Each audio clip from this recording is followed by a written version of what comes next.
It is the calm after the storm. 2 unilateral ceasefires in the Gaza Strip after 22 days of war. The question now, is there reason to suspect more storms ahead?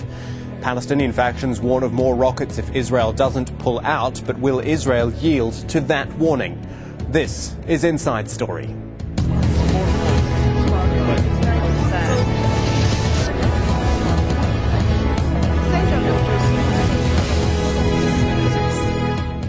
Hello, I'm Kamahl Santamaria. When is a ceasefire not a ceasefire?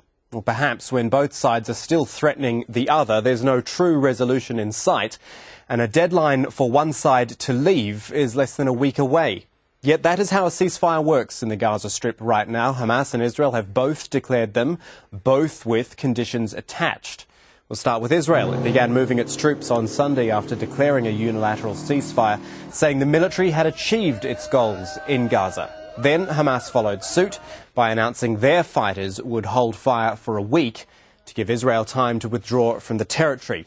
Hamas also demanded Israel and Egypt open all border crossings to allow humanitarian aid in to the Gazan people.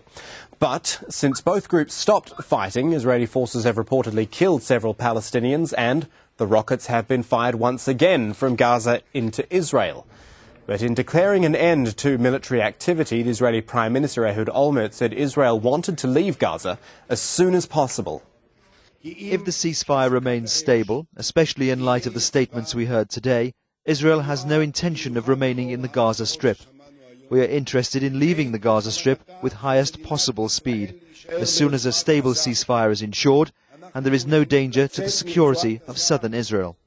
Right, so Israel says it will leave Gaza eventually, and the Palestinians are keen that they do, imposing a one-week deadline. Hamas-led Palestinian resistance factions announced their own unilateral ceasefire. The decision of the resistance to stop rockets from Gaza was to ensure the withdrawal of the occupying forces from Gaza.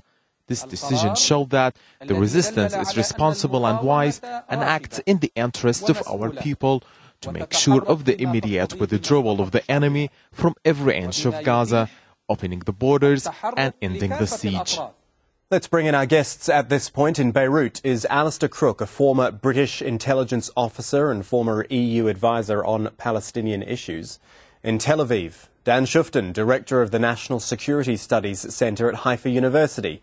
And here in Doha, rounding out our team tonight, Abdul-Bari Atwan, the editor of the London-based pan-Arab newspaper, Alquds Alarabi. Gentlemen, thank you for your time. Thank you for joining us on Inside Story. I'm going to go first to Beirut and speak to Alastair Crooke.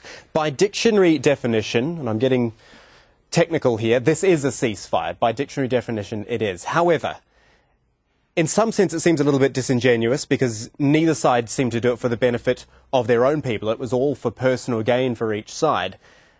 Where do you think we'll be in a week's time when this, apparently, the second of the ceasefires runs out? You can never tell. It's just impossible to say, because you're right, but it's not an agreed ceasefire. What it is simply both sides independently have decided to halt fire for their own forces. But there are no understandings that underpin it. There are no agreements, and there's no mechanism for resolving any tensions or problems on the ground. And indeed, what is obvious is the main issues that underlie this conflict, which were on, firstly, the closure of the crossings, the siege on Gaza, and on the other side, the rockets. Neither of these issues, let alone Rafah or any of the other issues, have been resolved. Hamas is still in the field. Hamas is not defeated and is in control of Gaza. So we have a situation that is highly fragile and is very likely and very possibly will go round to another round of conflict at some point. And yet both sides claim victory somehow. Would it perhaps be a little bit more accurate to say neither side lost and, in effect, nothing's actually changed? Well, I think victory, when you declare, as President Bush recalls, mission accomplished, it turned out to be a little premature, and I think, likewise, it will be very premature. I think Israel has looked for images of a defeated people, and it hasn't got those at the moment. In fact, what I think it has done is actually touch on very much deeper a deeper sense of people who have seen in this region, have seen, if you like, unrestrained action by Israeli military forces, and with huge civilian deaths resulting from that, and see this as something rather different. This is not about politics. This seems almost to be a biblical narrative of wanting to see images of a defeated people, the defeated Canaanites of the Promised Land, more than it's about politics. And that suggests this is just the first round in rather a long and perhaps unconstrained, uncompromising conflict, which may then be the next stages of this in this region. I hope not, but that's how it looks at the moment. Dan Schueftan in Tel Aviv. We heard a small soundbite from Ehud Olmert just a little bit earlier. I want to recap on that briefly, where he said that Israel wants to get out of Gaza as soon as possible when, quote, there is no danger to the security of southern Israel. What I'd put to you is that with the kind of rhetoric that is coming out of Gaza now, that danger has not changed. In 3 weeks of war, that danger to southern Israel has not changed one bit. Oh, it changed in a very dramatic way. You have to understand the rationale of the war from the Israeli point of view. It was not to bring about peace or to have this image or another image. All this, I think, is not serious.